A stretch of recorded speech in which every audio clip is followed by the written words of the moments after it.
friends. Welcome to the Thrive Forward podcast. I am your host, as always, Shannon Foreman. So I am wanting to talk to you about a couple of things. So in the aspect of August, we have been talking to you about back to school stuff. So we are going to talk to you about the elements of college planning, the elements of being an empty nester maybe for the first time, the emotional relationships that we have with our children, and especially mothers to daughters, because I know there are so many of you out there that listen who are mamas and mamas to daughters, or individuals who identify in that space, or just to our children in general. I think sometimes we can take away anything from those conversations. And I want to talk about how playing off that emotional piece and those relationships that we have with our kids, emotional financial behaviors.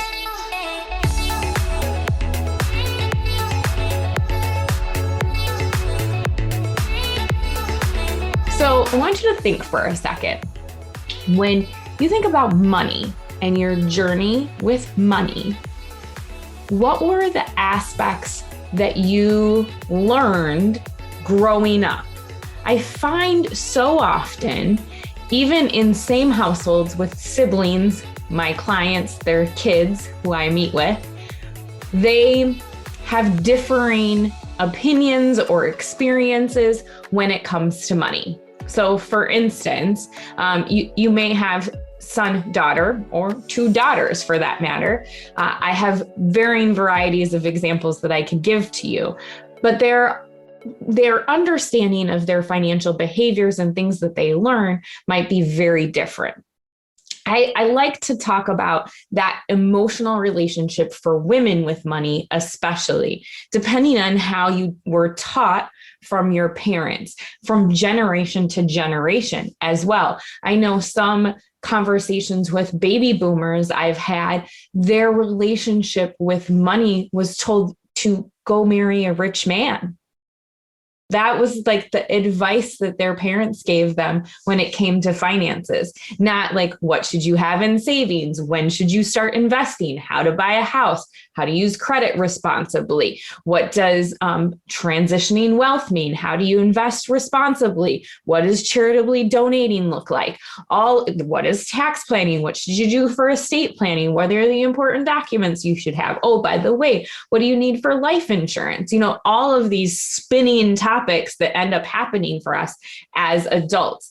And then I talk to some generations where, you know, there was the aspect that their mother may have, you know, been the person that was like, don't tell your father I went out and went shopping. I'm going to go hide these shopping bags because I don't want him to know that I spent this money.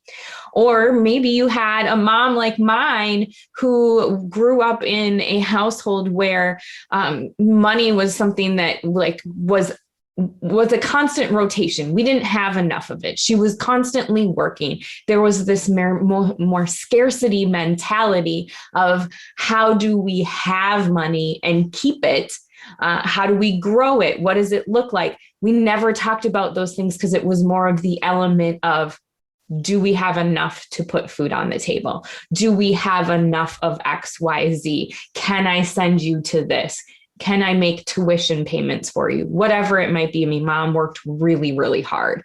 You can work really, really hard and not be compensated for it. That is the elements of the economy that we live in, and jobs that don't necessarily always pay the same scale, depending on who you are and where you're at in your career.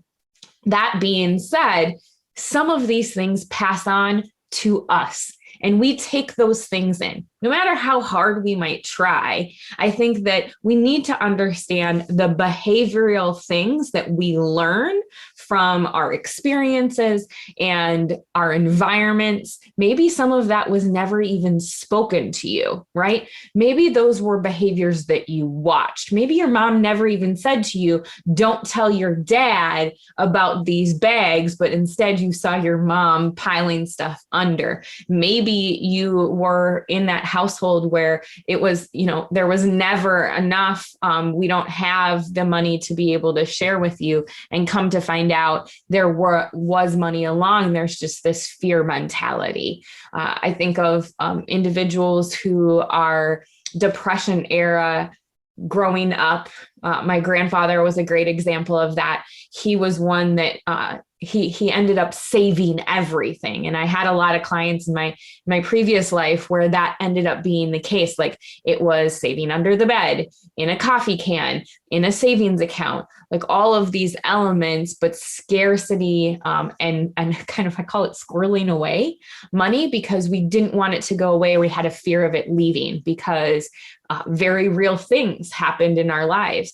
It's funny that a lot of people don't realize that earlier millennials went through that same experience as Depression era because they saw their parents go through the Great Recession. So 2008, the market crashes. Those are the individuals who are recently graduated from college or are in college and graduating, trying to find a job. The job market is crap. I know this from personal experience. I happen to actually be a part of that generation. But they watched this element of fear. I remember sitting before I was in the financial industry. I remember sitting, I had a job at Target, and I remember one of the women sitting in our team resource center and she's checking her 401k balance. She's like, I'm going to pull it all out.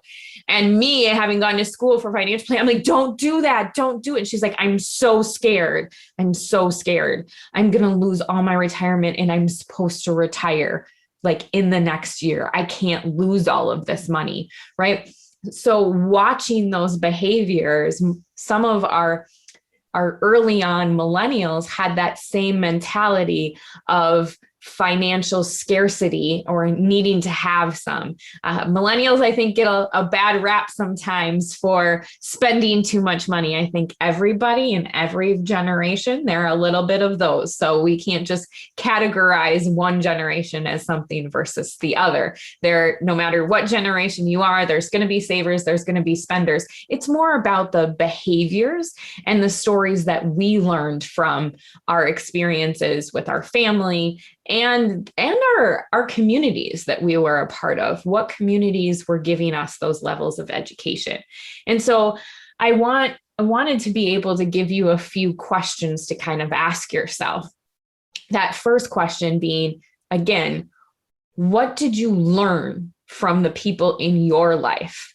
Who taught you about money, if anything, and what were those behaviors that you may have observed? So and if you can do this in real time and write it down, I think it's great for you. I think a lot of times we learn things when we hear them. A lot of times we learn them even 10 times more when we write them down. So this is a process I go through in one of the speaking webinars or group talks that I can do. So I'm going to give it to you in this podcast today. So I hope that you stay with us. Again, what were these stories? The next piece I want you to transition into thinking about was, how did that impact you? Where are you financially today from those behaviors that you learned? Were you able to process that in a healthy way? Were you able to come out of that in a way that you have a healthy relationship with money? And I'm going to get into some of the financial behaviors that are common that we see and talk to you a little bit about those so that we can focus on those conversations a little bit more in depthly so you can assess, am I really at that space that I thought I was? And follow-up question, where do you want to be? Are you where you want to be? If you haven't learned from that, what are the things and behaviors you need to retell yourself?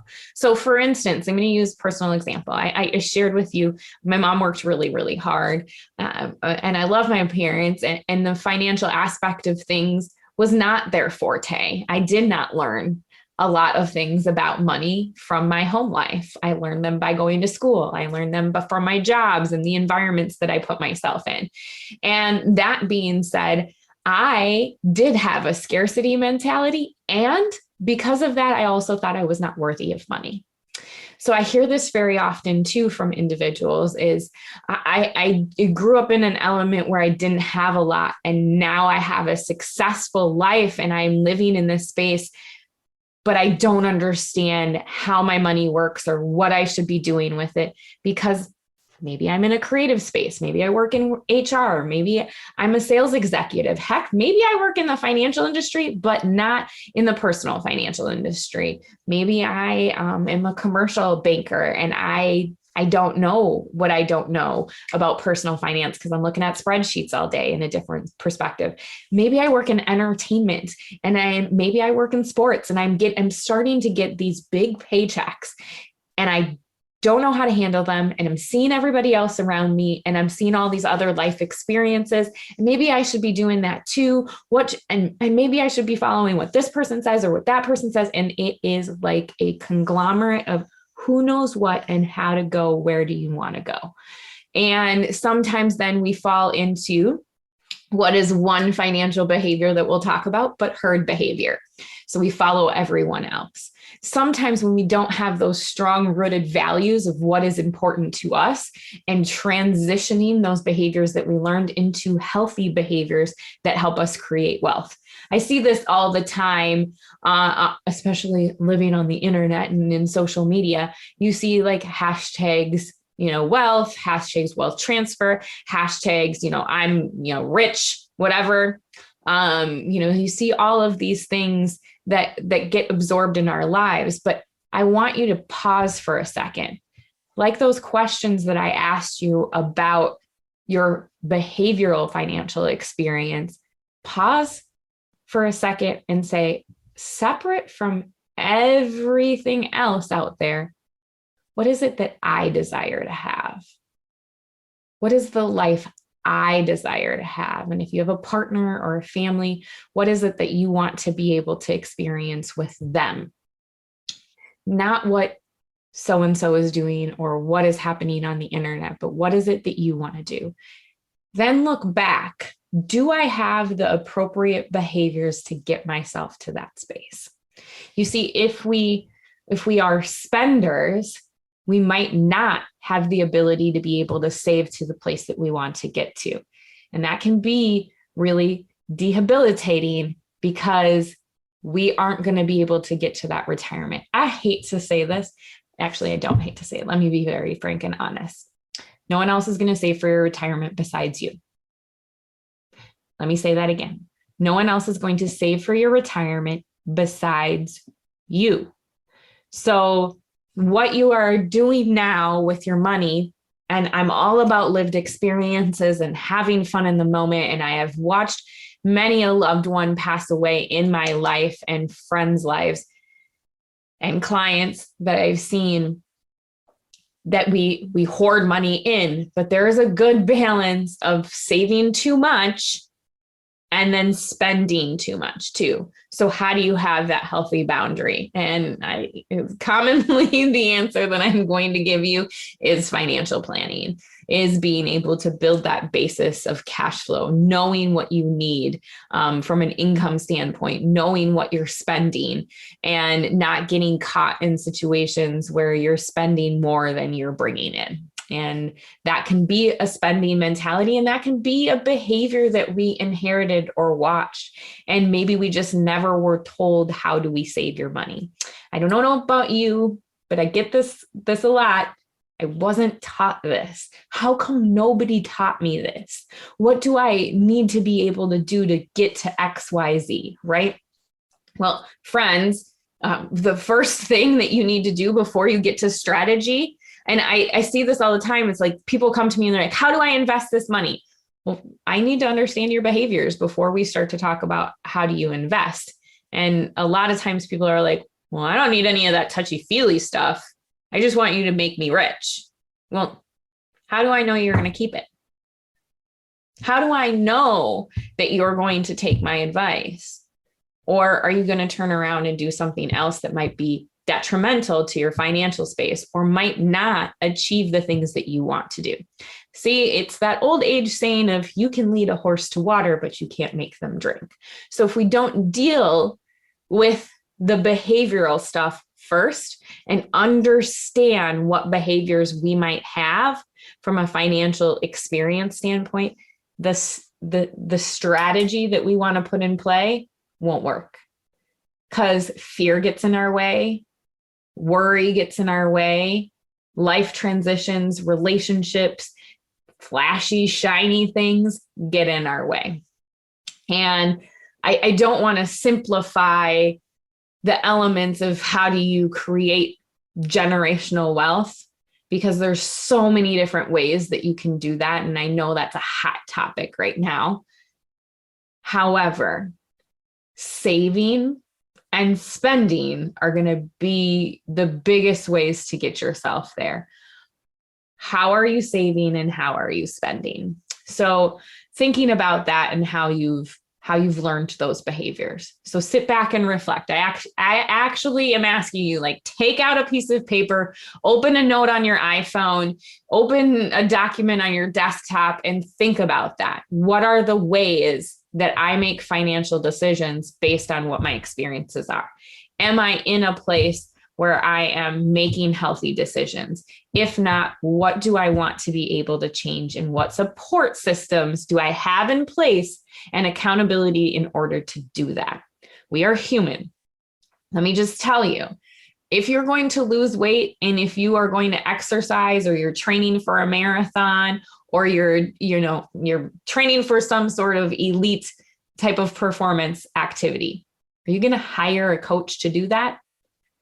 If you want generational wealth and you want to be able to get to a place, I'd say 90% of individuals are going to want some type of guidance to get there. So that being said, I want to talk about I'm going to switch gears.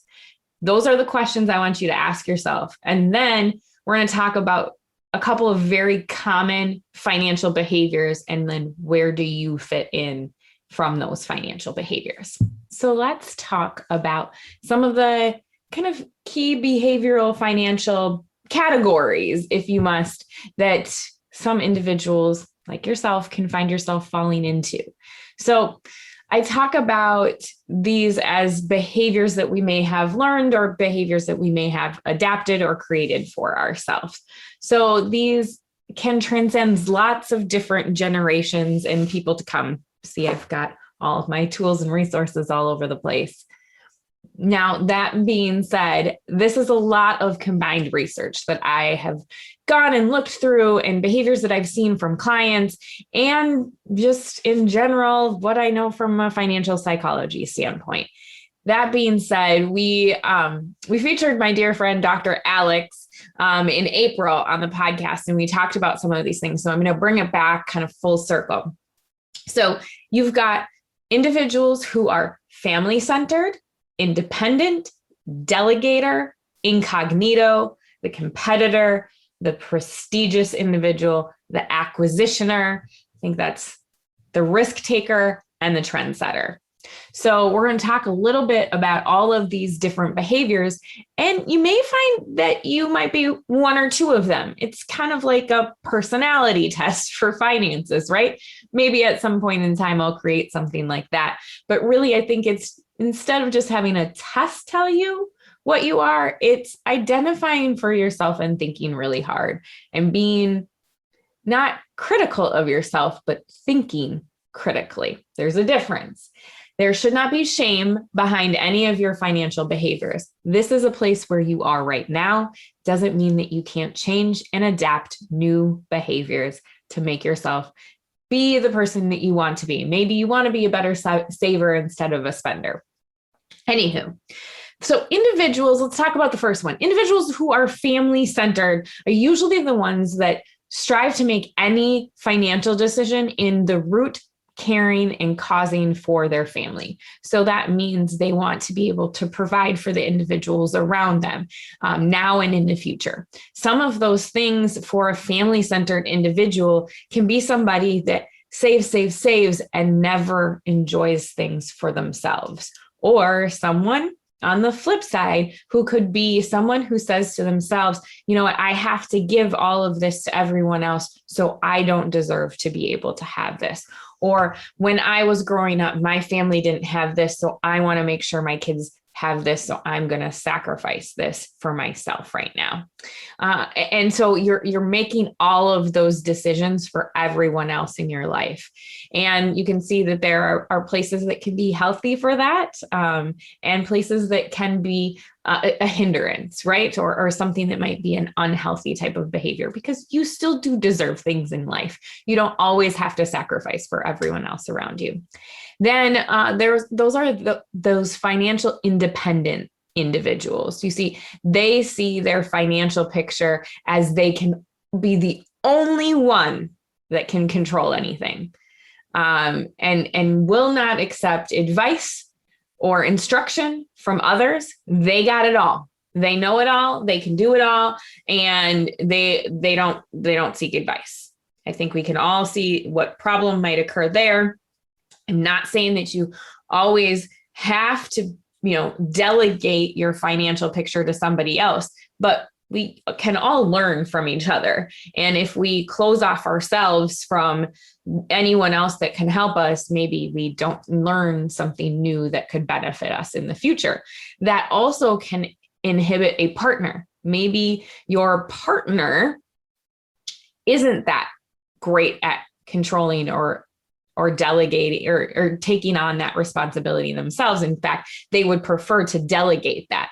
Well, what happens if something happens to you? You are the brainchild behind everything, and now your partner is left in a lurch and not understanding what was inside your brain before, or having a partner to be able to take on that. That's why if you are in partnership with somebody, it's so important to have those critical conversations.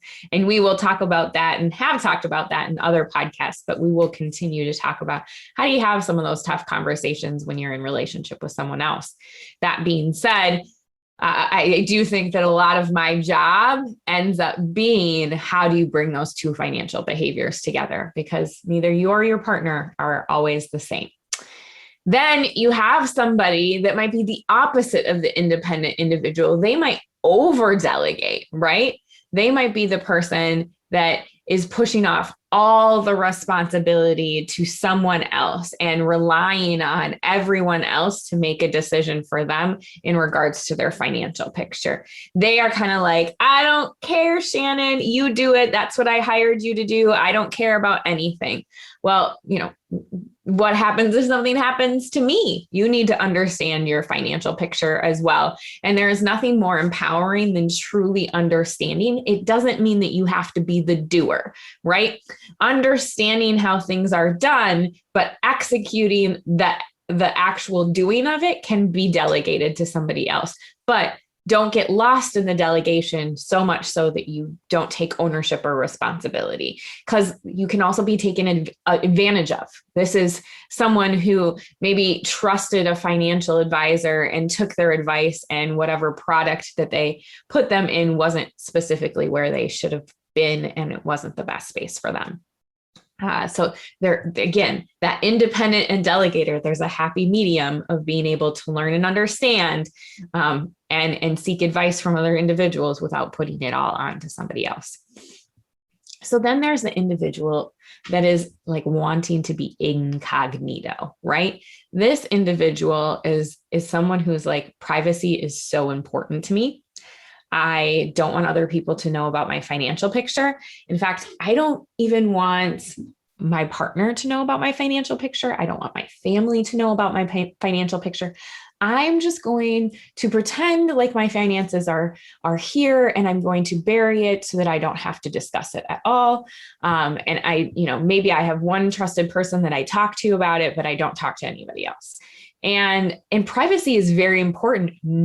Absolutely, privacy is important. Finances are very intimate, right? I've had people tell me before, like, Shannon, I'd rather be naked than share all of my finances with you. I have to giggle every single time I hear something like that. And I have heard it more than once. But that being said, and no, don't worry, like, we didn't have an awkward moment. I got their financial information. And that being said, this is the element where we have to sometimes have conversations. For instance, what happens if you're so incognito, but you need somebody to take care of you at some point in time in life? I just heard this statistic today when I was sitting on an industry conference, that 60% of individuals over the age of 65 will have some sort of chronic illness. And so that being said, it's something that we need to have these conversations about, right? We need to be able to educate and understand ourselves around how do we have those appropriate conversations with maybe out divulging all of the information, right? A lot of times I see individuals who are in that incognito state that they may have been taken advantage of before, or they have loved ones that they are nervous about taking money from them. And so they don't want to tell them anything, or they're nervous that they're like, what if I tell my kids I have this much money, then they decide not to work or they steal the money from me. Having healthy boundaries and conversations and someone you trust to be able to facilitate those conversations without divulging the personal information. You can have the legal documents in order if you needed care. Again, that 60% of people over 65 needing, having some type of chronic illness. And chronic illness doesn't have to be terminal illness, right? But having that need of care at some point in life is very high. And you may need somebody to help you with your finances. And so if you're so incognito and no one knows where to go or how to help you, that can be a hindrance as well. So having appropriate conversations and a trusted partner to institute those conversations is key as well. So then we're going to talk a little bit about the competitor. Anyone else a competitive individual out there? So you see individuals, you're checking out what everybody else is doing, and you would prefer that, this over that. You find yourself comparing what you have versus what somebody else has. Well, so-and-so has this, or so-and-so has that. Do I need this variable annuity? Do I need this mutual fund or this stock account or, this insurance policy or that? Remember, products are very personal to each individual situation. So just because somebody has this XYZ product doesn't mean that you should have it. Just because this individual is doing this financial situation doesn't mean you should have it. Just because this person has a rental property doesn't mean that that's what works best for your situation. I get those questions a lot as well. So don't put yourself in that comparison game. It is so easy nowadays with social media and things available at our fingertips, seeing what people are doing, from a spending capacity. I see this a lot with competitive individuals. They tend to be spenders and they're looking at that almost like keeping up with the Joneses status mentality, right? And looking for those individuals and comparing themselves. It can also be a topsy-turvy situation for you emotionally if you find yourself in a competitive nature. So learn how to balance that. As one competitive individual, that's not my financial behavior. I am a competitive individual, and I'm learning to find that healthy balance of when competition is good and when it actually hurts you. So the next financial behavior I'm going to talk about is a little built off of that competitive nature, but more of that prestige. You want the VIP treatment. You know that you are important. We all are important, but you want that extra level of service. And you want to know that you have things before everyone else. So you like to know that what you have might be individualistic. It might be brand new. You see, what can you get caught up in there? What is something that isn't tested? What is something that you might have a loss, right? What if you get into an investment too early because you decide it's the hottest thing since sliced bread? I got to have it before everybody else, right? What if you experience losses that you weren't ready for in those situations? So there are financial behaviors that can also be healthy and not, there are also, you could have like the luck factor. Now, if you paid attention to what we talked about in July, you know that 3% of your overall success is actually luck. So, or picking specific securities. So those individuals who really require prestige over time, you're actually more beneficial to just have a really diversified, balanced portfolio. It is what it is. It kind of tests the time. Is it going to make you rich overnight? No, but a lot of things aren't going to make you rich overnight. I hate to break it to you. Now, This is the individual upcoming next, who is the acquisitioner. So this is the individual where you find yourself on a regular basis, making sure that you're safe and secure and protected. You worry more than anyone else because you don't want to lose. And you prefer to see, like, have everything seen, right? You're the one that's checking your balances. You're the one that's like, I don't necessarily want to take a lot of risk. I would prefer to be able to add all of my balances up and see all of my balances. And I want to know that everything is there at all times to be able to be seen. One thing that I see with this behavior is, especially for those individuals who want something safe and secure, in our day and age, we are living in a space where, I hate to say it, you guys, your bank account is paying you pocket lint. Now, you still need to have some set of cash, right, set aside. I usually say somewhere between 3 to 12 months, depending on your income flow and cash flow. And we saw that how important that was in 2020 with so many individuals who were laid off or lost work or income fluctuations happened. Temporary layoffs, those types of things. Having that nest egg of cash is really important. That being said, having too much cash can inhibit you in the future, especially for women. I find women find themselves much more in that wanting of safety and security, which is why financial planning is so key for women, to be able to show you that at this point in your life, the way you're saving and spending will get you to X, Y, and Z. If you want your money to outlive you and not the other way around, right? Most people want their money to outlive them, not them outlive their money.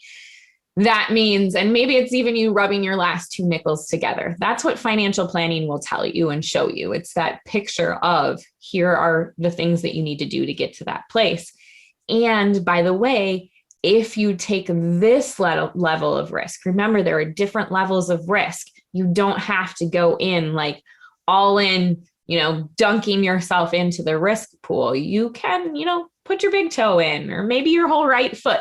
It's kind of like put your right foot in, put your left foot in, and you say, okay, I'm sorry, I'm a mom of small children. Anyway, you do have the ability to be able to get yourself into a situation that might work better for you over the long run, because what you spend money at right now and the lifestyle you live is not going to cost the same in retirement. There's this little thing in between. It's called inflation. That means the cost of your lifestyle is going to increase over the test of time. And you want to make sure that you pace with it. And if your bank account is paying you pocket lint, you're probably not going to get there. So you can still watch all of your balances, but have a good understanding of what healthy risk is. And that leads us to those individuals who like to take risks. They are the ones who like a roller coaster ride or an adrenaline rush. You could care less about the downside of the market, but guess what? You're not always going to talk about your losses. You're definitely going to brag about your wins. You're going to talk about when you made that 700%, when you day traded or on your cryptocurrency, guess how much I just made, blah, blah, blah, blah, blah. Okay, look, I get it. Good for you. The other part is you need to be comfortable knowing that you could lose everything and what that risk is going to take for the other individuals in your life. I'm going to ask you to come back to your values. I'm going to ask you to look outside yourself. And if there are more people in your life that you are financially responsible for, you need to understand the risk that's associated with those things. Wins are wins, and losses can be more than the wins sometimes, but we don't want to always talk about them. We don't always want to brag about them. Trust me, I've had plenty of conversations with individuals about this before. If you want to take a risk on a small percentage of your portfolio, have at it, have fun. I have clients who I'm like, okay, here is the small portion that you can take and you can manage and trade on and do all of that. Let me make sure I'm handling the rest of the future over there for you. So lastly, we're going to touch on one more, and that's the trendsetter. The trendsetter, just like a good old pair of what used to be cool skinny jeans, but now I'm understanding that those are not in style anymore. At least they're still kind of in style for me. Who am I kidding? I love athleisure. Zumbas were cool at one point in time, right? I think there are investments that also are trend setting. Now, do some of those trends last and end up being impactful in our portfolios? Absolutely. And so it is important for us to consider how much are we allocating to a trend and how much are we trusting in it. Again, everything in moderation and understanding our behaviors behind everything is really critical to our financial success. So again, after going through these key individuals or behaviors of finances, so I talked to you about the family-centered individual, the independent, the delegator, the incognito, the competitor, the prestige, the acquisitioner, risk taker, and trendsetter. Where do you feel like you fall? Are any of those pieces areas where you have learned behaviors from other individuals in your life? And how, from the pieces that I talked about today, could you make a little bit of a difference in your life to help yourself be more worthy of wealth?